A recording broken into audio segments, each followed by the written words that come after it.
வணக்கம். நான் உங்கள் ஜெயா. இன்றைக்கி நம்ம இந்த வீடியோவில் ஸ்டூவர்ட் பீரியடை பற்றி பார்க்கலாம் வாங்க. இங்கிலாந்து வந்து ஸ்டூவர்ட்ஸால் 1603 1714 வரைக்கும் ஆளப்பட்டது. ராணி எலிசபெத் வந்து திருமணமே பண்ணிக்காதனால அவங்களுக்கு வாரிசே இல்லை. ஆனால் அவங்க என்ன சொல்லியிருந்தாங்கன்னா, ஸ்காட்லாண்டில் இருக்கக்கூடிய ராஜாவான ஜேம்ஸ் 6வது ஜேம்ஸ் தான் அவங்களுக்கு அடுத்து இங்கிலாண்டோட அரசராக இருக்கணும் அப்படின்ற அவங்க விருப்பத்தை தெரிவித்தாங்க. அதுக்கு ஏற்ற மாதிரி அவர் தான் அடுத்த மன்னரானார். இந்த கிங் ஜேம்ஸ் 6 யாருன்னா ஜேம்ஸ் 4th கொள்ளு பேரன். இவர் வந்து மார்க்ரெட் யாருன்னா 7ஆம் ஹென்ரியோட மகள். அவங்கள வந்து அவர் திருமணம் பண்ணியிருந்தார். அதுபடி பார்த்திங்கன்னா இந்த ஹவுஸ் ஆஃப் டியூடரும் ஹவுஸ் ஆஃப் ஸ்டூவர்டும் திருமணத்தால் இணைஞ்சிருக்காங்க. இப்போ ஜேம்ஸ் ஃபர்ஸ்ட் வந்து இங்கிலாண்டை 1603 1625 வரைக்கும் ஆடினார். இவர் இப்போ தான் வந்து முதலாக இங்கிலாண்டுக்கும் ஸ்காட்லாண்டுக்கும் ஒரே அரசர் இருந்தது. ஆனால் அவர் வந்து தன்னை வந்து இங்கிலாண்டோட ராஜா ஸ்காட்லாண்டோட ராஜான்னு சொல்லாமல் கிரேட் பிரிட்டனோட ராஜான்னு தான் சொல்லிப்பார். இவர் அரசரானவுடனே கேத்தலிக்ஸ் பியூரிட்டன்ஸ் 2 பேருமே வந்து அவங்களுக்கு சாதகமாக இருக்கணும் அவர் அப்படின்னு எதிர்பார்த்தாங்க. ஆனால் அவர் 2 பேரோட பகையை தான் சம்பாதிச்சார். 1604 வந்து ஹாம்ப்டன் கோர்ட் கான்ஃபரன்ஸில் பியூரிட்டன்ஸ்லாம் வந்து அந்த சர்ச் கவர்மெண்ட் வந்து பிரெஸ்பிரிட்டேரியன் ஃபார்மில் இருக்கணும் அப்படின்னு வந்து ஒரு கோரிக்கையை வச்சாங்க. ஆனால் அதை அவர் நிராகரிச்சிட்டாரு. அதனால் பியூரிட்டன்ஸ்க்கு அவர் மேலே வெறுப்பு தான் வந்தது. கூடிய சீக்கிரத்துலேயே அவர் வந்து கேத்தலிக்ஸ்க்கும் விரோதி ஆகிட்டார். அதாவது அவங்க அம்மா ஒரு கேத்தலிக்காக இருந்தாலும் அவர் வந்து கேத்தலிக்ஸை ரொம்ப வந்து ஒரு கொடுமையாக தான் அவங்கக்கிட்ட நடந்துக்கிட்டாரு. அதனால் அவங்க அவருக்கு எதிராக சதியே தீட்டினாங்க. முக்கியமாக பார்த்திங்கன்னா 1605 வந்து ரொம்ப பிரபலமான இந்த கன் பவுடர் பிளாட்டுன்றது கை ஃபாக்ஸ்ன்றவருடைய தலைமையில் ராஜாவையும் அவரோட பார்லிமெண்ட்டையும் தகர்த்தெறியறதுக்காக செய்யப்பட்டது தான். அதே மாதிரி அவருடைய காலகட்டத்தில் வந்து இலக்கியத்தில் முக்கியமான ஒரு விஷயம்னு சொன்னால் இந்த authorised version of English Bible வந்து 1611 பப்ளிஷ் ஆனது தான். இந்த பைபிளை வந்து அவங்க வந்து தயாரிக்கிறதுக்காகவே பார்த்திங்கன்னா 47 ஸ்காலர்ஸும் சர்ச்சை சேர்ந்தவங்களும் சேர்ந்து 3 வருஷம் கடின உழைப்பு மூலமாக இந்த புத்தகத்தை கொண்டு வந்தாங்க. இன்னைய வரைக்குமே அதிகமாக படிக்கப்பட்ட புத்தகம் எதுன்னு சொன்னிங்கன்னா இந்த ஆத்தரைஸ் வெர்ஷன் ஆஃப் இங்கிலீஷ் பைபிள்னு சொல்லலாம். அது மாத்திரம் இல்லாமல் மக்கள் இதை அடிக்கடி படித்ததுனால அந்த பைபிளில் இருக்கக்கூடிய வாக்கியங்கள் வந்து பொதுவாகவே வந்து ஆங்கில மொழியை பேசுகிறவங்க உபயோகப்படுத்தக்கூடிய வார்த்தைகளாக வந்தது. இதுக்கு கொஞ்சம் உதாரணம்னு பார்த்திங்கன்னா இந்த பெஞ்சமின் ஆஃப் த ஃபேமிலி, அதாவது குடும்பத்தில் நல்லதாக இருக்கிறவங்க, த ப்ராடிஜல் சன்னு, டு காஸ்ட் பேர்ல்ஸ் பிஃபோர் ஸ்வைனுக்கு முன்னாடி நீங்கள் இப்போ முத்தை போட்டாலும் அதுக்கு அதோட அருமை தெரிய போகிறது இல்லையா. த 11th hourனா கடைசி நிமிஷம், அ க்ரை இன் த வைல்டர்னஸ், இந்த மாதிரி ஃப்ரேசஸ்லாம் வந்து பார்த்திங்கன்னா இங்கிலீஷ் யூசேஜில் ரொம்பவும் வந்து அடிக்கடி சாதாரண மக்கள் கூட உபயோகப்படுத்துகிற மாதிரி வந்தது. ஏன்னா வந்து அத்தனை வாட்டி பைபிளை படிக்கும் போது அந்த வாக்கியங்கள்லாம் அவங்க மனசுக்குள்ளே போயிடுச்சு. அது மாத்திரம் இல்லாமல் அவர் வந்து கவிஞர்களுக்கெலாம் வந்து ஒரு நல்ல வள்ளலாகவே இருந்தான்னு சொல்லலாம். ஷேக்ஸ்பியரை அவரோட கோர்ட் போயிட்டு அரசவை கவிஞராக வச்சுக்கிட்டாரு. ஷேக்ஸ்பியரோட இறப்புக்கு அப்புறம் பென் ஜான்சனுக்கு ஒரு பென்ஷன் கொடுத்தாரு.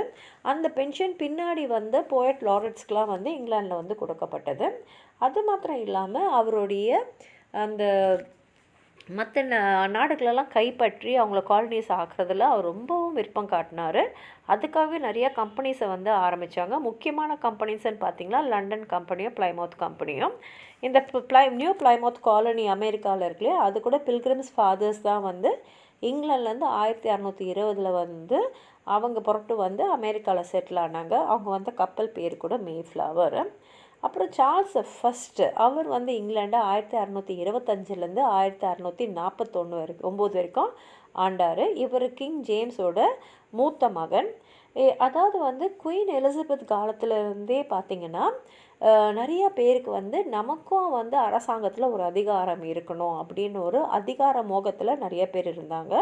அதில் முக்கியம் பார்த்திங்கன்னா 2 கிளாஸ் பீப்புள். ஒருத்தங்க வந்து வெளிநாட்டோடலாம் வர்த்தகம் பண்ணி நிறைய பொருள் ஈட்டினவங்க, பணக்காரங்க. அவங்களுக்கும் வந்து அரசாங்க அதிகாரத்தில் நமக்கும் வந்து பங்கு இருக்கணும் அப்படின்ற ஆசை இருந்தது. இன்னொரு வர்க்கம் யாருன்னா ஹென்ரி த 8th வந்து இந்த மொனாஸ்ட்ரீஸ் எல்லாம் கலைச்சிட்ட போது அந்த மொனாஸ்ட்ரீஸ்க்கு சொந்தமாக இருந்த நிலத்தெல்லாம் விற்றார்.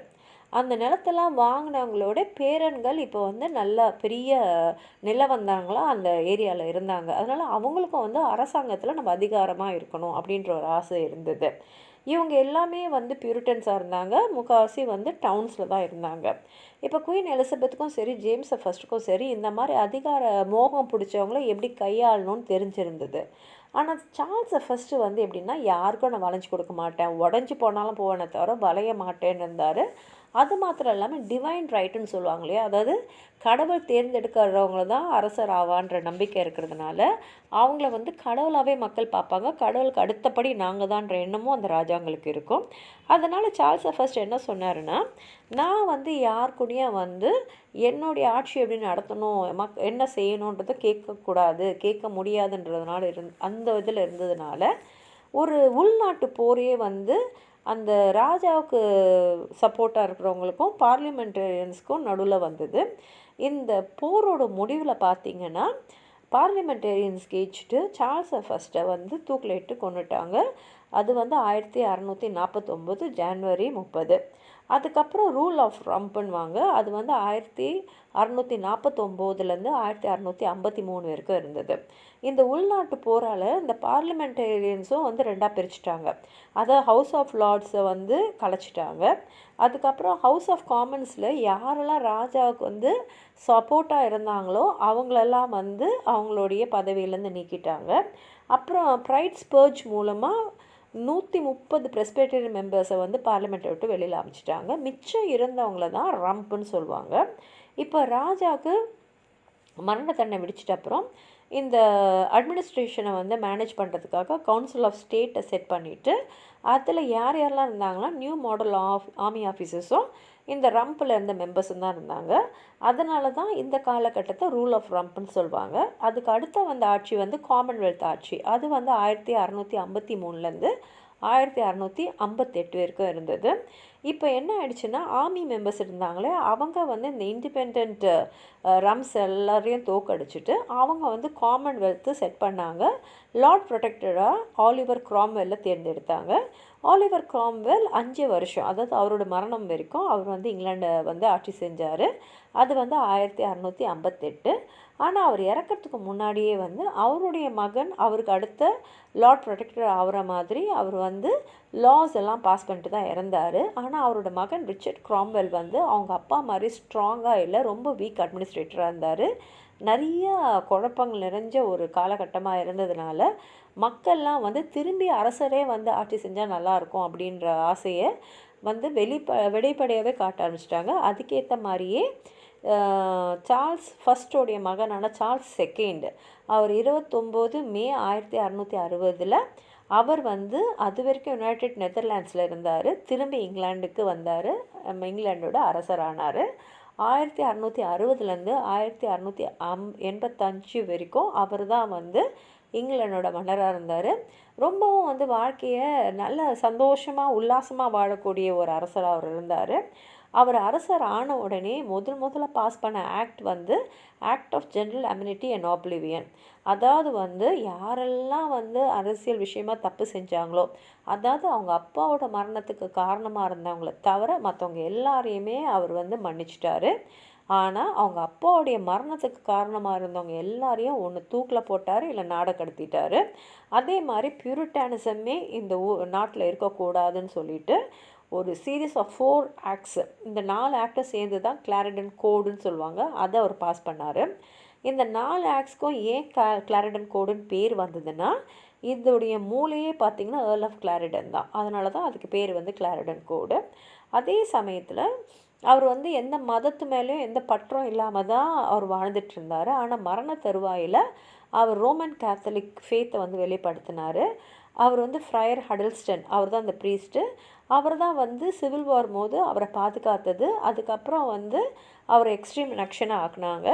அவரை கூப்பிட்டு அவர் வந்து கேத்தலிக்காக மாறிட்டார். அதனால் அவர் இறக்கும் போது அவர் கேத்தலிக்காக தான் இறந்தார்.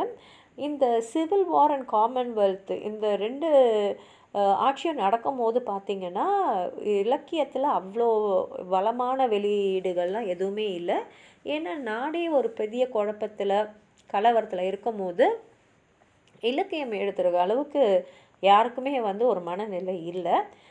அதுக்கப்புறம் வந்து சார்ல்ஸ் செகண்ட் வந்தோடனே தான் திருப்பி எல்லாருமே வந்து அவங்களோட க்ரியேட்டிவிட்டியை வெளியில் காட்ட ஆரம்பித்தாங்க. ஆனால் எதுவுமே வந்து ரொம்ப ஒரு உயர்ந்த படைப்புலாம் சொல்ல முடியாது. இதுக்கு முக்கியமான காரணம் என்னென்னா, ராஜாவும் சரி அந்த அரசவையை சேர்ந்தவங்களும் சரி ஒரு மாதிரி ஒரு டேஸ்ட்டு அவங்களது வந்து உல்லாசமாக இருக்கணும் அப்படின்றது மாத்திரம் இருந்ததுனால, அவங்களுக்காகவே எழுதக்கூடிய மக்கள் தான் அந்த காலத்தில் நிறைய இருந்ததுனால, அவங்களும் வந்து அவங்கள சந்தோஷப்படுத்துகிற மாதிரி, அதாவது ராஜாவையும் அவரை சார்ந்தவங்களையும் சந்தோஷப்படுத்துகிற மாதிரி தான் எழுதினாங்க.